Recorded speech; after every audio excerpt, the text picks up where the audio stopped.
welcome to the very first episode of yet another Geek Show. I'm your host, Alex.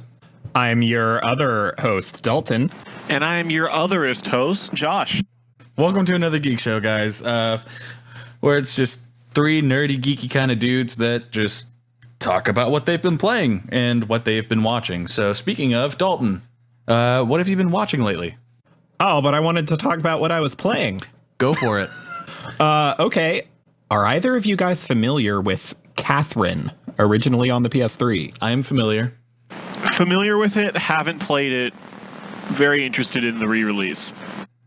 Okay, so they just finally ported not the new re-release, but the original to PC, and I went into this game totally blind, but I was interested because I've wanted to play Persona really badly on PC, and this is actually the first game, one of the first in a long time that Atlas Games behind Persona has released on PC. So I figured I need to show my support for this one to get to the games I really want. So I went into this game totally blind, and what the fuck? It's very, very, like, it's comical, but it's also very fucking dark. It is. There's a good chunk of both in there. Yeah, absolutely. And what's amazing to me is it's just the longest puzzle game in the world. It took me about 10, 11 hours. See, I didn't play it personally, but I watched another person play it through the whole game on the internet. And I really dug the way the puzzles were done, but to me, it was a really good way to have a story displayed without having like a ridiculous combat system or anything like that. But I kind of felt like the game could get really dry really quick.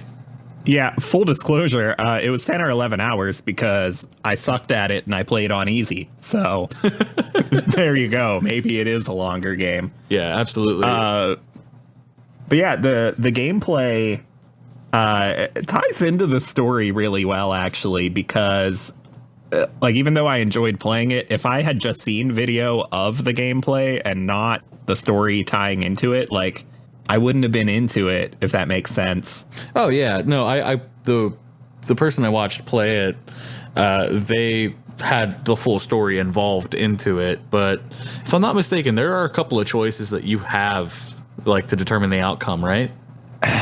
Yes and no. They did it through like a weird play mechanic, right? There are alternate endings that are influenced by you answering these questions between stages, but it's one of those, it doesn't feel sincere. Like it's basically on a meter. Like it's pretty blatantly choose these answers for this ending and choose these answers for that ending. You know? Oh, I see. So it's not quite like the Fable style morality. I mean, it's a bit like that because Fable has it on a meter, good, bad. Yeah, true. I wouldn't say the meter quite represents good, bad on Catherine, but it's a similar thing. It's 1 meter, and this side of it's going to give you this ending, and you can clearly tell which answers are going to give you that side of the meter. Josh, what do you know about this game? So I've got like a real vague familiarity with the premise. I know it's a real trippy puzzle game. I know that it's about like muddy relationships and maybe like infidelity. That's about all I know about it. I've seen like a couple clips of the gameplay. Yeah. Enough to know that it's really weird and quirky. It's always something I've been interested in. So now that it's out on PC, I've been thinking about picking it up myself, actually. Yeah. So the basic setup of it, without getting into spoiler territory, just the setup of the story is that your character finds himself cheating at the very beginning of the story after a drunk night. It's one of those things. He wakes up, realizes what he did, and doesn't actually remember doing that. It just happens oh shit, what did I do? And the setup past that is that it's unclear to me if it's just this particular town or if it's a more worldwide thing, but there's a curse happening on unfaithful men that are causing them to, at night during their sleep, during the actual gameplay, to basically have to climb these blocks to escape up out of their nightmares that are a result of their infidelity.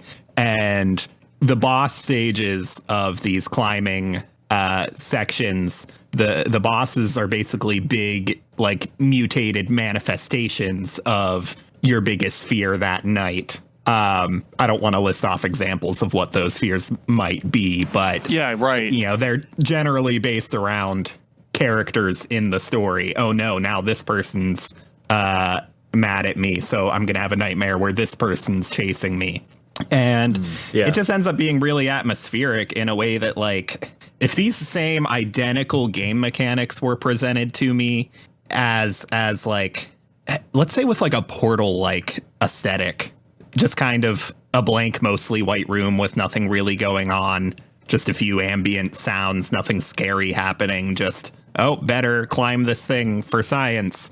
Like, it wouldn't really do it for me, but there's a lot of environment created by the story around it and the reasoning for these game mechanics and why there are enemies trying to push you off the blocks, why you're being chased, why you're hearing all these nightmarish sounds in the background. So, I mean, all that put together made the gameplay interesting to me.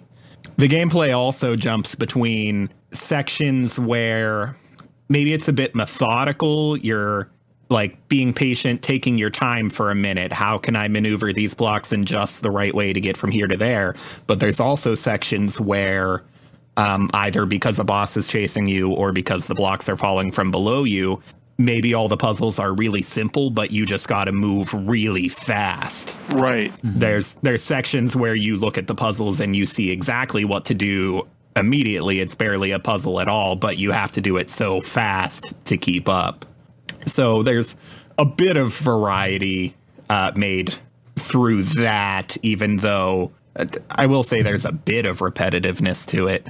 That said, normally it would be a pet peeve of mine for a game to be heavily cutscene and dialogue focused to the point where, you know, you're sitting there like, come on, let me back into the game. Like, I had that really bad with Yakuza 0 recently. Like, come on, these cutscenes are fun, but let me play the damn game. But I didn't have that at all here, even though there's just as much cutscene and dialogue as there is game.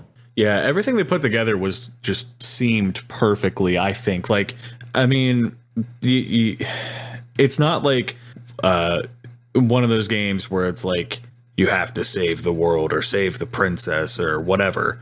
It's about yourself. It's incredibly relatable in a way, though. Like, it has that oily charm about it. Mm-hmm. You know what I mean? Like, it's I don't want to necessarily like compare it to games like Heavy Rain, for example. Mm-hmm. But like, it's not like, that's a good comparison. It's like grounded. Gameplay wise, not at all. But like, concept wise, absolutely. It's very, this is a story and this is what all life about is. how. Yeah. God damn it. Yeah, I mean, I guess some of the... Man, I don't want to use the word relatability with a game about cheating, but I guess you already did it. Well, I mean... some of that comes from the voice acting is excellent. Absolutely. I didn't play with the Japanese dub, so I don't know how that compares, but... Troy Baker as your playable character here. I love did Troy Baker. Such a damn good job. I kept playing it going, who is that? I know who that is, and looked it up, and yeah, Troy Baker's a badass. Oh yeah, Troy Baker's sweet. That is. Yeah, so I recommend the English dub immediately for that reason alone. I mean, everyone else did great too, but he was the one where I'm like, oh, this guy's a professional. They hired someone who really knows what they're doing right here. Yeah, like he's one of the high professional end ones that's pretty like ambiguous in the scene. It's like with like Chris Sabat, who voices like Vegeta and Piccolo and All Might, and the list could go on. But it's one of those things. Like I know like Sabat, he in his younger, like earlier stuff that he did, he was almost like undiscernible. Like you couldn't tell it was him until you looked it up. But now he's like, oh, yep, that's Sabat. I kind of have the same thing with like Troy Baker and John DiMaggio too. Yeah, I mean, I don't pay as much attention to voice actors as you do, but I knew playing that I recognized him. It turned out I was recognizing him for BioShock Infinite, but that I had also heard him in Arkham Origins and the Telltale Batman games. Who did he play in Arkham Origins? He was the Joker in Arkham Origins. Really? And then Batman in the Telltale games. That's really funny. Also in Arkham Knight, he plays the Arkham Knight, but I haven't played that yet. Yeah. Goodness, I can't remember. How does the Arkham story, like, what games are they in succession? They're Asylum, City, and then Night, I think. And Origins is a prequel that came after City. I only ever played Asylum. Oh, dude. I think I've beaten Asylum and the second one. I had them for PS3 a while back. I'd have to go back and remember. I've played both of those twice, and then Origins came after that, and they used Troy Baker instead of Mark Hamill because it was a younger Joker. So it was like, you know, how do we get a different enough voice to sound like it's a younger version, but he still kind of did a Hamill impression. Yeah. So it was like intentionally just different enough. Oh, okay. I see what you mean. Origins isn't by any means a must play, though. Like, it was fine, but I played it immediately after my second playthrough of City, and gameplay wise, it was kind of too similar. It kind of felt like I was doing an expansion to the game I just played. Like, it didn't make enough progress to justify itself. But still excellent if I don't have that comparison to make, you know? Right. It just reminded me of some news that I seen recently that Onimusha Warlords is now on Steam. Not familiar. Oh, goodness. That's Sega, right? Is that Sega? No, dude, that's Capcom. No? Oh, okay. Yeah. I to bring it back a little bit. Onimusha was like a Resident Evil styled game where it had tank controls, but you played as a samurai. The first game, Onimusha Warlord, it starts off with the main character, Samanosuke. He seems like a fairly dry character when you first open up. It's the classic, I'm returning home and my village was burned down by this, well, it was a result of like this evil vicious war and shit, and he's like, I have to avenge them. And then demons pop out and fucking he's like, oh, you guys must have done this. And then he goes after this ogre like punches him and he dies. Demons are my favorite story mechanic for why does my hero Academia character murder everybody? Right. Because demons, guys. Well, so when he dies, he goes into this like limbo-y kind of thing, and these I don't know if they're demon gods or just like strong spirits or whatever, but they give him this gauntlet, right? And they say, you have something or other. I can't remember exactly. It's been so long since I played the game. But they give him this gauntlet, which allows him to use magical weapons to kill demons. And he has to fight Nobunaga Oda in the end, I believe. Anyways, it spawned 4 games. It was Warlords, the first one, Onimusha 2, Onimusha 3, and I can't remember if the third and second one had a title. But the fourth Onimusha was Dawn of Dreams, which I really dug. It was actually the first of the series to have 2 discs. But the games were super cool. Like they were very reminiscent of Resident Evil. They were actually like pre-rendered. I love what you're saying to me, because you're sprinkling in, it's like Resident Evil, along with also samurai and demons. And I'm like, whoa, okay. Yeah, I'm having a really slow day today, guys. But I'm not doubting your analysis. I'm saying that's exciting because that shit makes no sense in my head and I have to see it. Absolutely, dude. When we're done doing this, you should go watch the trailer for it because for a PS2 game, it looks really good still, at least like the trailer for the Steam release. Similarly, PC release of Yakuza Kiwami was announced today, and I'm excited on that, and you guys should check out Yakuza. But back to things that I actually played recently to discuss. I'm going to bring up this one because you guys played a bit of it with me. My Hero One's Justice. Oh yes. Oh yes.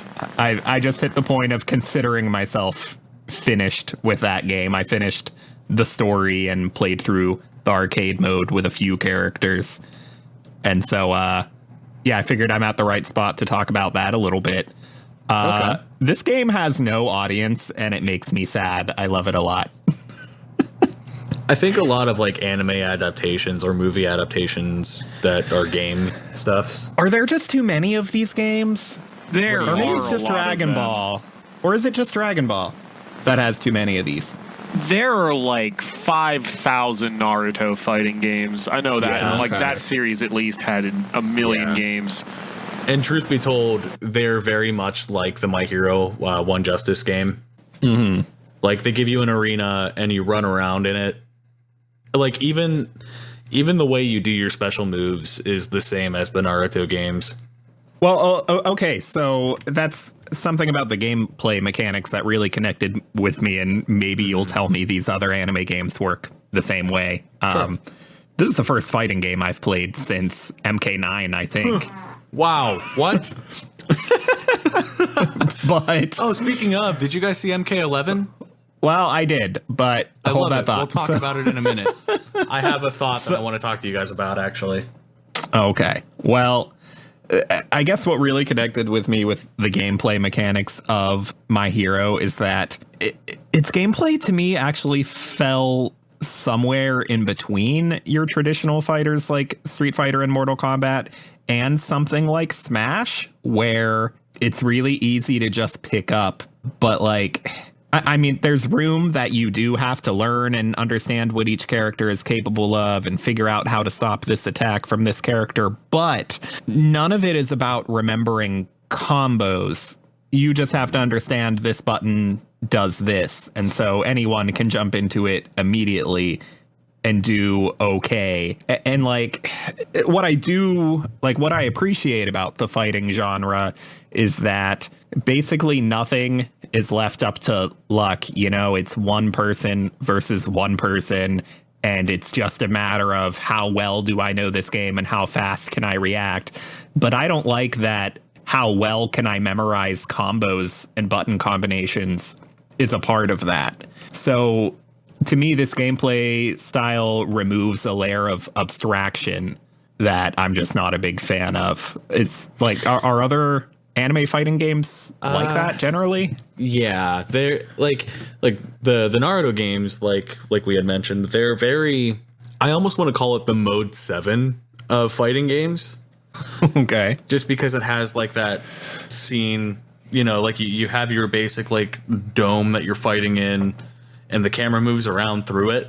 You know what I mean? Mm-hmm. Where most fighting games don't. Like Smash Bros is just one platform, and if you're off screen, you're dead. You know? Yeah, 2.5D. Thank you. There we go. Yeah. But there's a lot of games, but like it reminds me of like the Naruto games, the Soul Calibur series, because the ring outs are annoying. But the one thing that I think was different between the two, I don't remember there being an item system in the My Hero games. Like with the Correct. Naruto games, they had like the D-pad would be like your weapon wheel. Like you could like throw stuff like bombs or like the wind shuriken, and sort of like that. I don't know if Josh, if you're more familiar with the Naruto games than I am, but did they have like a team system where you could press a button and have your quote unquote AI teammate like jump in and do an attack? Oh, dude, I am much less familiar with these games than you are. I just know that they made a shitload of them. Yeah, they really did, though. Because, like, what are they on, like, number 5 or 6 now? Yeah, and between like the original series and Shippuden, it's got to be in the double digits by now, I'd say. Oh, I'm really sure. The only other anime fighting game franchise I played a significant amount of was probably the DBZ Budokai games, like way back in the day. Oh man, those were my shit as a kid. Oh yeah, they were everyone's shit, and for a pretty good reason. Yeah, it actually reminds me of the Tenkaichi series a bit too. The My Hero game. Like the Tenkaichi series kind of developed that. Here's a big open space, fly around and beat each other to death. The perspective. Yes, yeah, absolutely. Yeah. Okay. Now, I still don't think. Well, I don't know the game. Like, I don't know the story of the game. I know you and I have talked about it, like when we hang out and stuff, Dalton. I couldn't imagine the game goes farther than probably season 2 or 3. I can only imagine it even goes past season 1. My Hero? Yeah. Starts in season 2. The One Justice starts in season 2? Yeah, you basically I'm not gonna pretend that spoilers matter for a game like this. You basically play up to the point of All Might and All for One's big battle. And you play through that story as both the heroes and the villains. And then after that, as a few more little bonus story missions, you kind of jump back to the tournament before that story and play around with that a little bit. Okay, I see. So is it pretty much just following like the same storyline from the anime, or is it like a different take on it, or is it just play along with these moments from the show? It's pretty identical to the show, with maybe just a few like what if battles thrown in there, like, oh, these two characters didn't fight, but we'll do that anyway to get a bit more content in here. What's cool though is man, I haven't really played a Dragon Ball game since Budokai. They've been I really coming out liked since like the 80s, dude. Yeah. Well, and I played some of them from before Budokai too. But I thought it was pretty cool that depending on the importance of the story beat, that like some of the minor let's move the plot forward sections were shown kind of like an animated manga, like here's some panels that move around a little bit to the dialogue, and that's cool. But the bigger moments were actually fully reanimated in the game engine and done, I want to say, shot for shot. And that was actually really cool to see, like seeing those moments again, but in 4K 60 frames. Yeah. So that was cool. Yeah, I can think of a few fights I'd like to see like that. So absolutely. That was probably pretty cool to see. I see, like, there was the last anime game that I really like tried to play was Berserk and the Band of the Hawk. It followed the manga very well to an extent. Like, certain things were really annoying and you know what I mean? But like, I had to stop playing because I didn't know how far the game went. So, Okay. So I was like, oh, okay. Because like I'm looking at like because you know how they do like the little like character glossary. They had characters all the way up to where I was when the game was like close to a year old. Okay. So I'm like, whoa, they're gonna introduce this character into this game, and this game is a year old. You know what I mean? Yeah. So I was like, maybe not. Yeah, it might pass you up. But that game is different than most of the anime games because like it's very Dynasty Warriors-esque, where I mean, kind of like the show or the manga, where he's just a big dude with a huge fucking sword and he's just killing everything. So I mean, the game is the same concept. Like, you're just one character and you run around and kill shit until the mission's complete. Man, that is some video game shit you just said to me. Yeah. Yeah. I'm just out here wondering when I'm going to get my JoJo fighting game. I think never some watched characters some characters, or maybe just one, at least one character from there was just announced for that Jump Force. For Jump Force? Oh, okay. Yeah. It's probably Jotaro. Yeah, so. I was really happy when they announced Yusuke and Taguro. Oh, yeah. Gotta love all the Yu Yu Hakusho representation you can get. Oh, absolutely. That I think that show is very underlooked. You know, it's great because, like, if you go back to the time frame that it was made in, it makes all the sense. That was my jam back in the day. Oh, I know. Like, I have to say my favorite. Ooh, this would be a good fight scene to see happen in a game with that 60 FPS 4K res. Is the fight with Yusuke and Rando. That's one of my favorite fights of the whole show. I mean, pretty much just like the entire Dark Tournament. Ooh, yeah, the entire Dark Tournament. But that already had a game. Did it really? And yeah, absolutely. It was on the PlayStation 2. It was kind of like a Mortal Kombat fighter. Oh, I gotta go see if I can find that. Oh, I'm sure you can. Josh, is there any topic you wanted to bring up today? Right, so main two things that I did this week were, one, I started playing they released the newest set in Magic the Gathering Arena this week.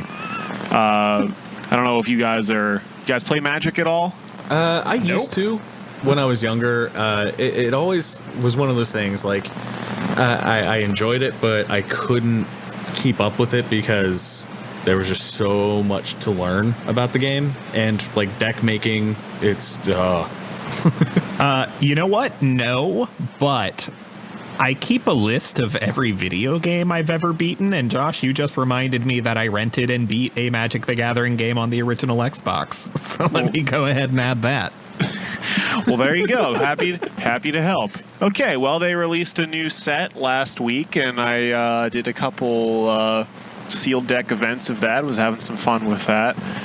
Sounds like we're not going to get a lot of mileage out of the MTG talk on here, so I'll just go back on to the second major thing. Well, hold on. You can go ahead and try to sell us on it. I mean, well, first of all, are you talking, because I know so little of it, are you talking the card game right now when you say a set, or are you talking some video game adaptation? Yeah. So, I don't know, maybe a few months back, I want to say like late September, maybe early October of last year, Wizards has been working on a digital client for Magic the Gathering, the card game, called Magic the Gathering Arena. And that went into open beta, I want to say, like I said, like late September, early October of last year, when with whatever new expansion set came out at the time, Guilds of Ravnica, that's what it was. They're taking it is the card game, the paper card game, just in a digital space. Sure. They're doing the whole free to play model of, you get daily quests, you build up currency to buy packs, and I don't know, it's not using the Hearthstone model of you rip your cards apart to craft new cards. They're doing a system where you can get wild cards in the packs that you open that can be redeemed for any card that you want that's like the same rarity, so you can get like a common or an uncommon or a rare or mythic wild card, and that can be whatever card you want out of the same suite of rarity. They have a whole bunch of different types of formats to play. There's your standard 60 card constructed format, or for people that like to play booster drafts, they have that available too. And sometimes they'll do things where for a weekend they'll run a singleton format where it's a specialized format where everybody can only have one copy of each card in your deck, or they'll do deck building restrictions with weird rules, like every time you cast a creature with more than 4 strength, you draw an extra card, and see what people do under those non-standard deck building formats. So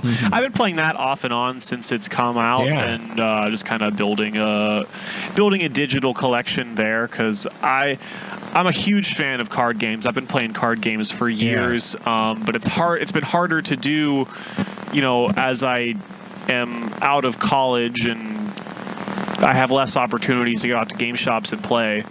Well, and I feel like our generation right now isn't, I mean, even though we grew up on Pokemon, I feel like we're just not that big on collecting things.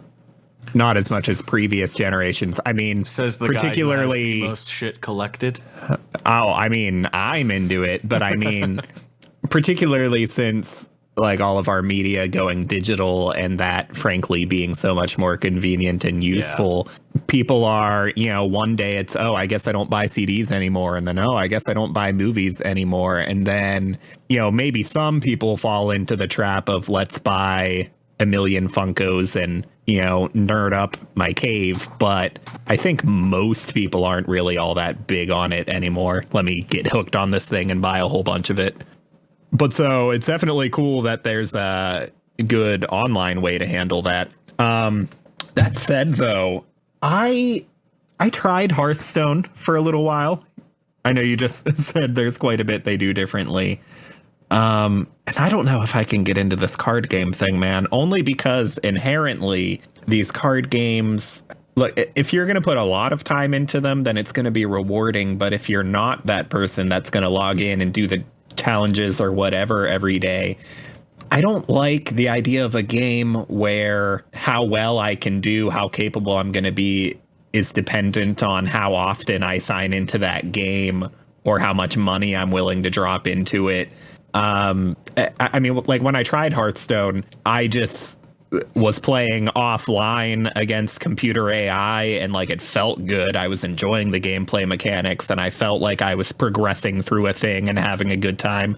And then I beat all that and I went online and immediately got stomped by people that play more. And some of it's skill, but a lot of it's just they got better cards because they spend more time in the game. And I'm just not into that personally. That happened exactly the same way to me too. I tried playing Hearthstone for a good while. I mean, I came back. Actually, to it you and I played years. against each other for a little while. Yeah, I remember that. But like I'd always come back to it like after like a year or so, like play it like 3 or 4 times a year. And I had the same issue where like I wanted to get more packs to be good, but I didn't want to throw money at the game either. Now, don't get me wrong. I've spent money on games that I play on my phone, like Dragon Ball Legends. I eventually caved after playing it for a good long time, and I'm like, you know what? I really want this, so fuck it. Might as well pay for it, just because that's the name of the game anymore. Not that I suck at the game. I'm actually like good, but I just wanted characters. Sure. I would almost want to see more single player campaign based card games.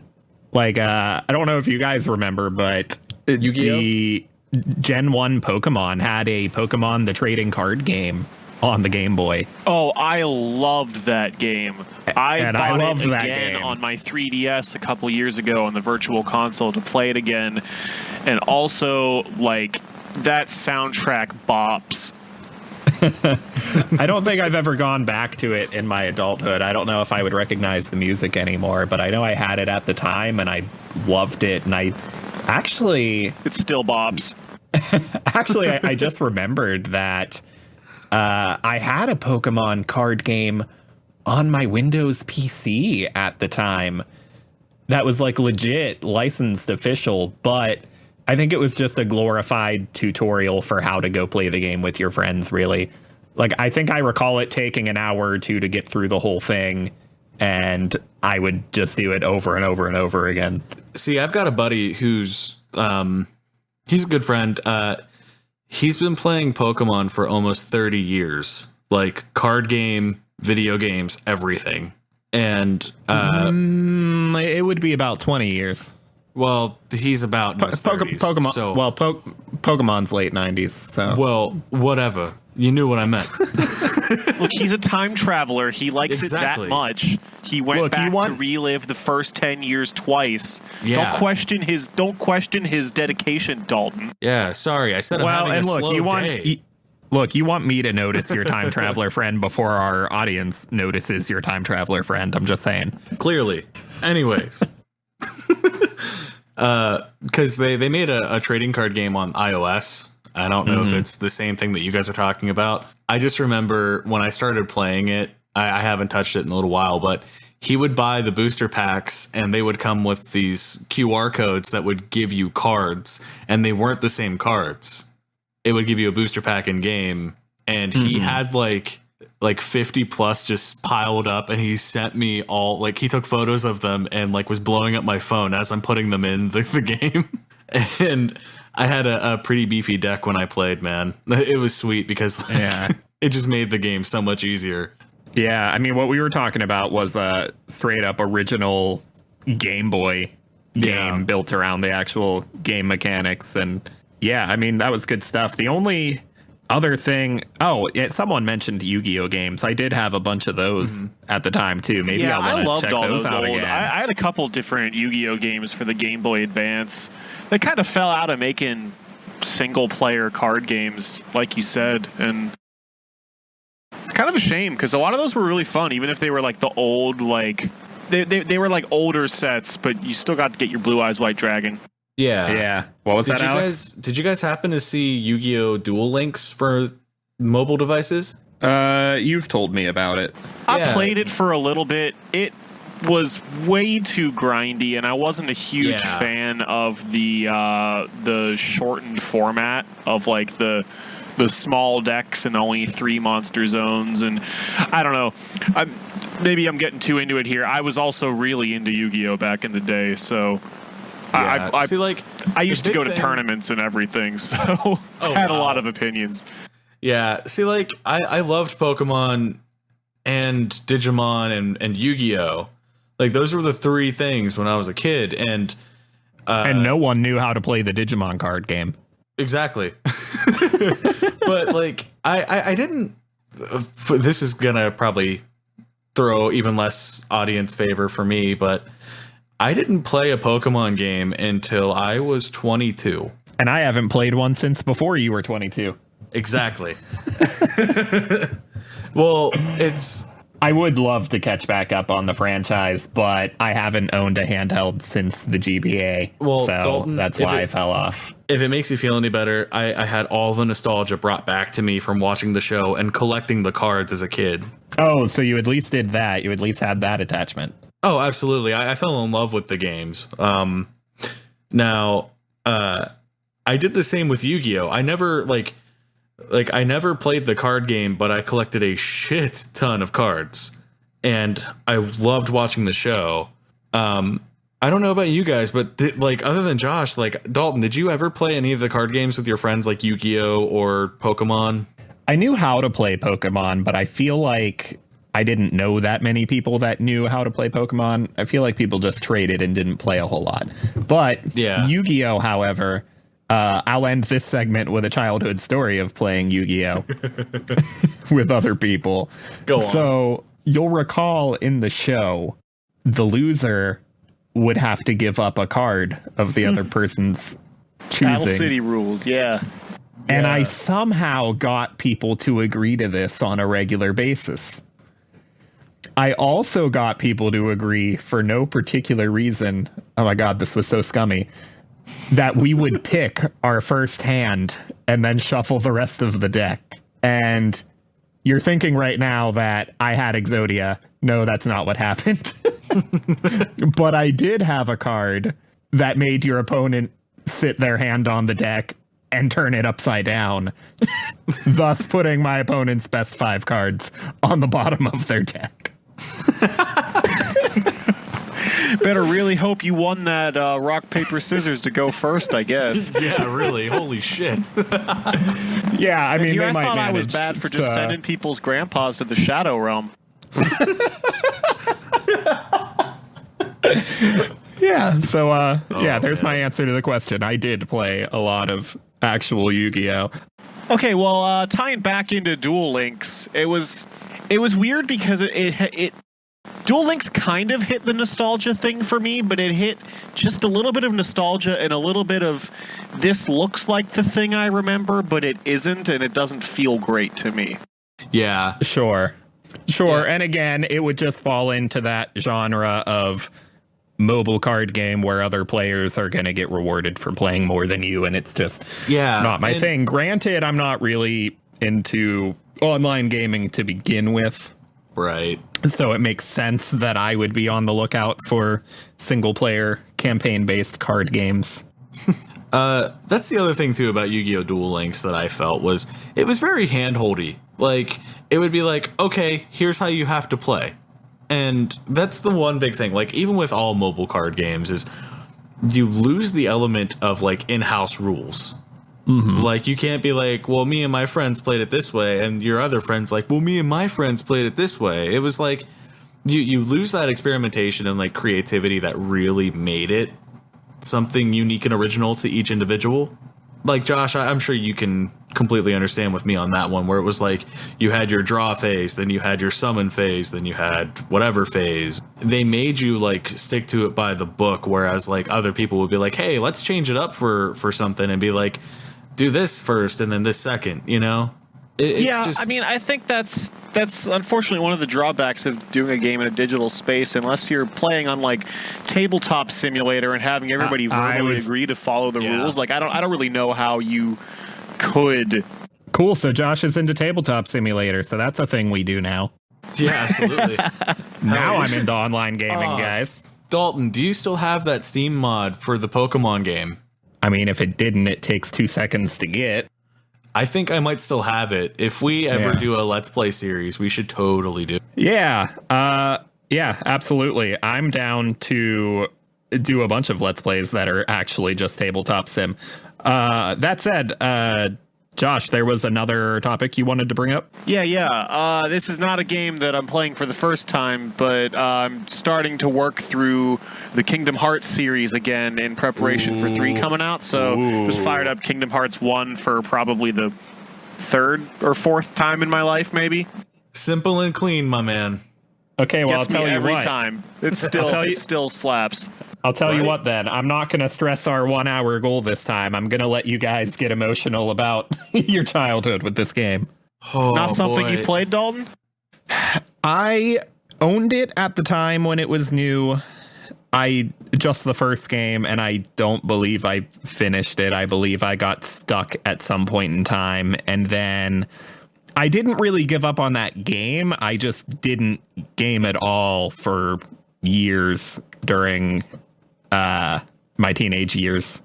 Yeah. So I mean, I was interested in the game, but I just wasn't gaming in general. And I've been wanting to get back to it for a while now, especially knowing that 3's right around the corner.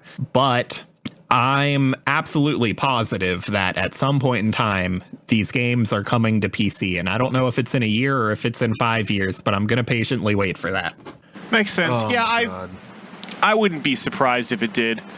I know we normally wait until we finish games to talk about them, but I've beaten Kingdom Hearts a couple times already. The first one, it hasn't aged particularly well, especially in terms of like camera control. The camera in that game is god awful. It's like L1R1.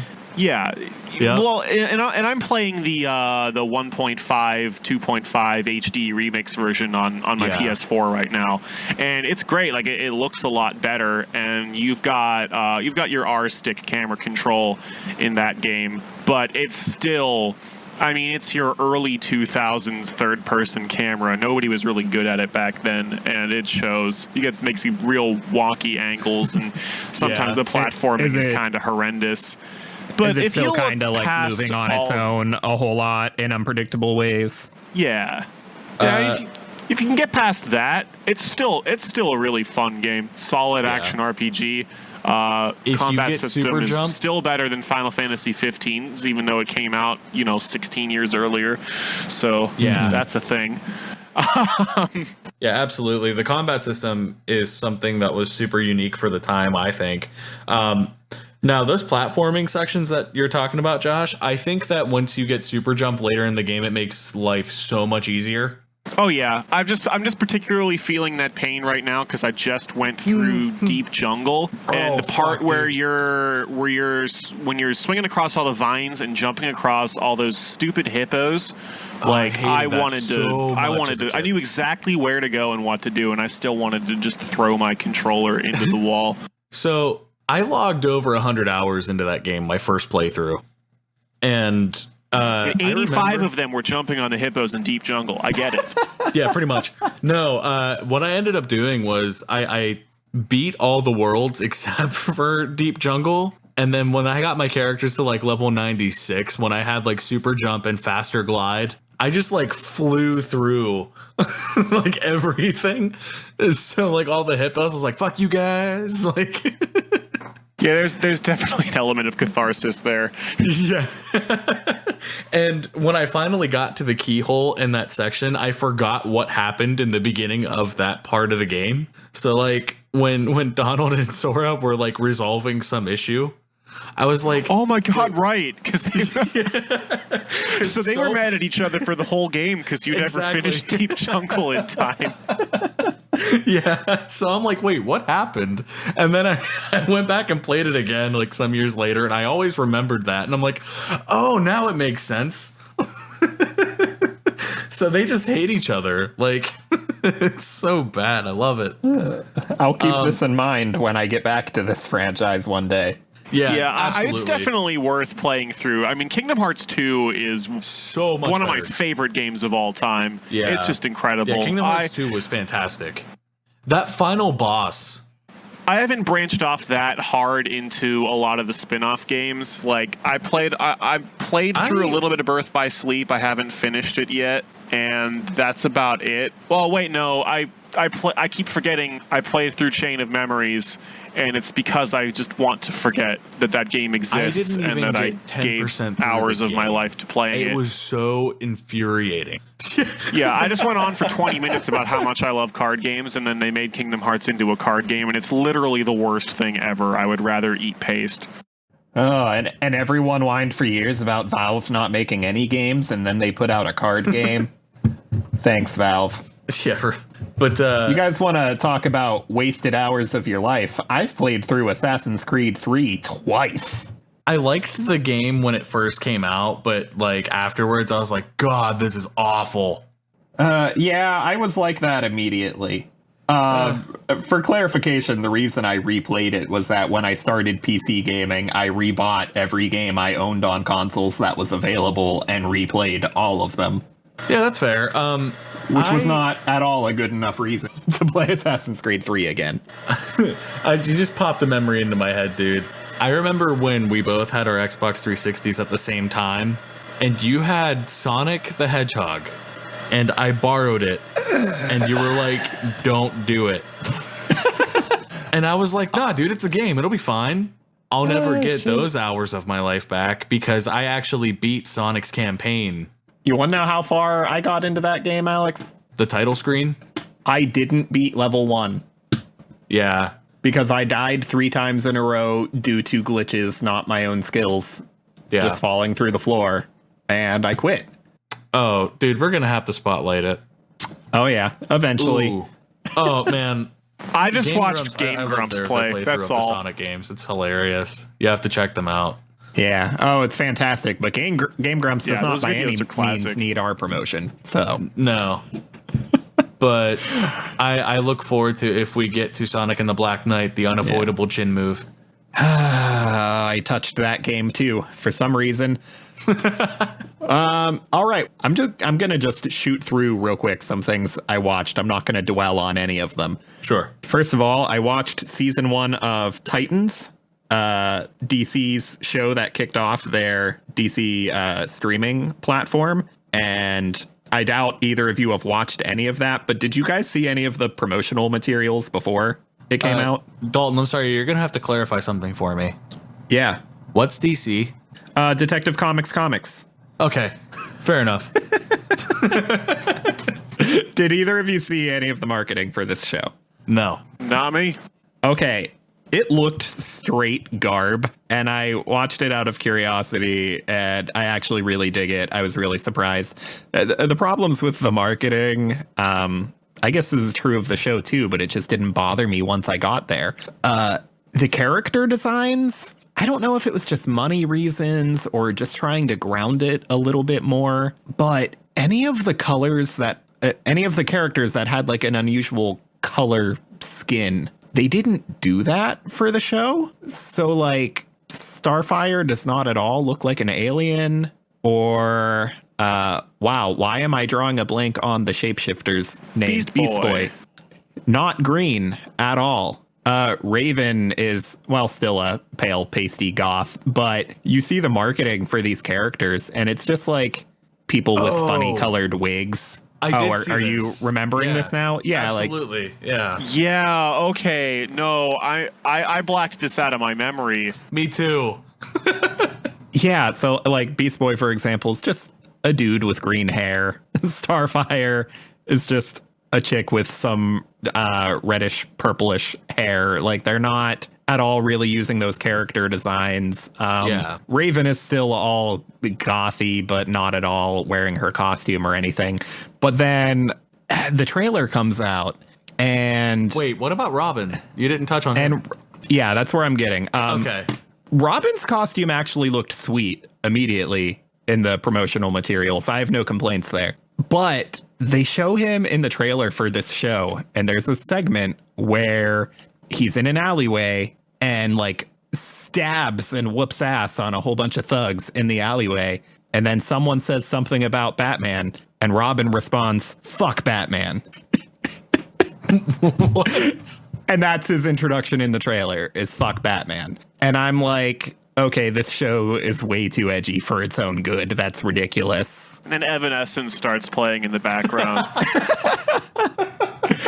Yes, exactly. Wake me up. All right, I'm looking at promotional images right now because I blacked all this stuff out of my memory.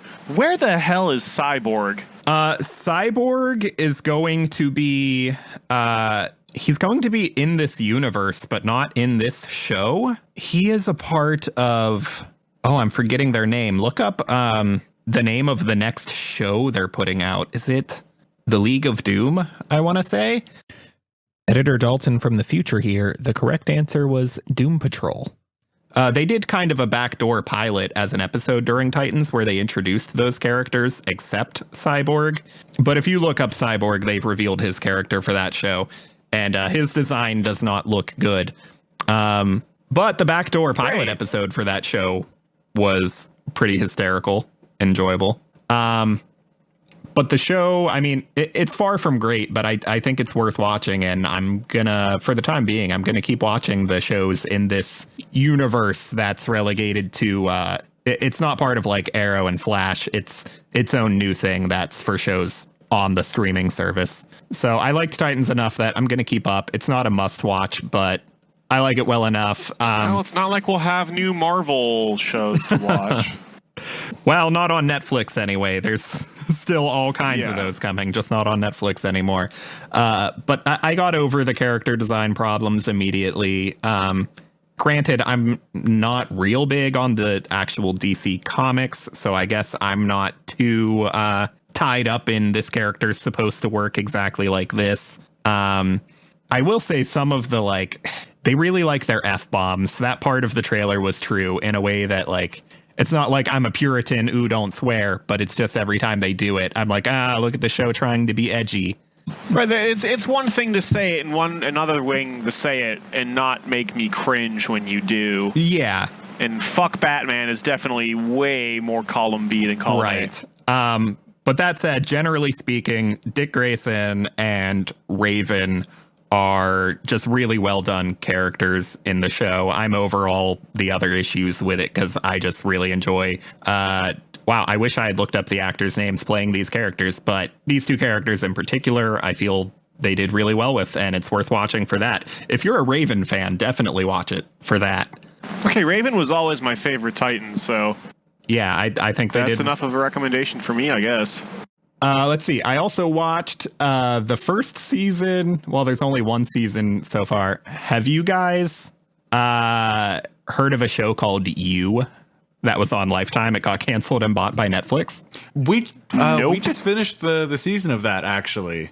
Okay, well, I'm going to try to make it quick because we're pushing our time here. But the show, Josh, is basically it's kind of, if you take a show like Dexter, where there's these shows where your protagonist has a lot of inner monologue because he's kind of a manipulative person that knows his way around, getting what he wants out of people. And so you hear his inner thoughts as he's kind of Sherlocking his way around the scenario, But unlike a show like Dexter, where it's, oh, he's a killer who kills killers, let's see if we can make the audience sympathize with him. In the show, the protagonist has no redeemable qualities. He is just straight up a stalker. And they give you no reasons to sympathize with him. It's just, let's follow him anyway. And so it's a really different experience to just spend the whole show in the mind of this person who he's the epitome of a nice guy, Oh, yeah, absolutely. He basically that meme. He's one of those. He's the guy who plays him does it very well, though. He does. But I also keep imagining that the character is actually Dennis Reynolds, and it makes the show just a little bit better. Oh, goodness. Yeah, I don't know if you're through the first season of it.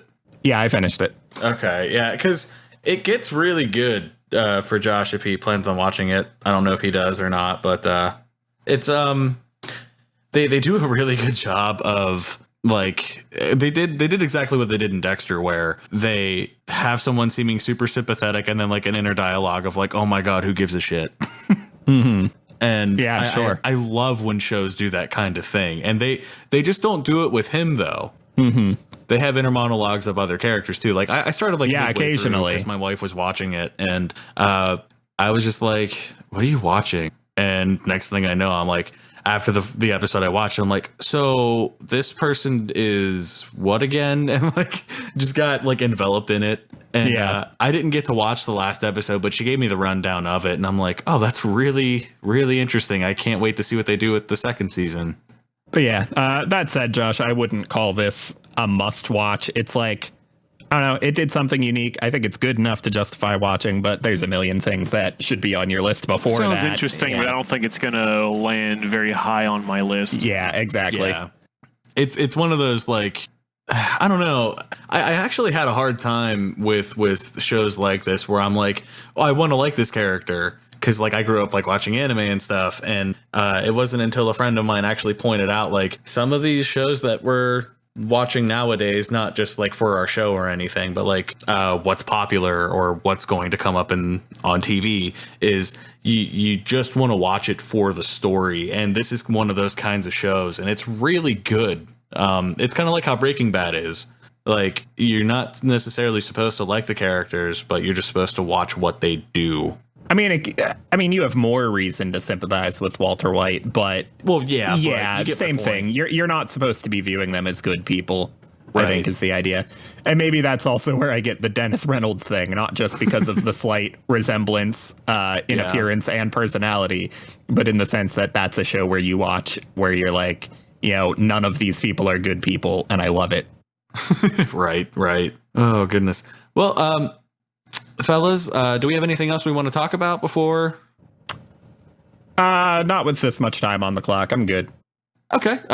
Yeah, I'm good too. All right, guys. I think we've hit our rock bottom. I think we're going to be homeless unless you help support us. So, you should stay tuned for more exciting conversations and more great opinions from us if you're into that kind of thing. Thank you for tuning in to yet another Geek Show. I have been Alex. I've been Dalton, and I still am. I don't know who I've been, but I will be Josh. All right, guys. Till next time. We'll catch you around.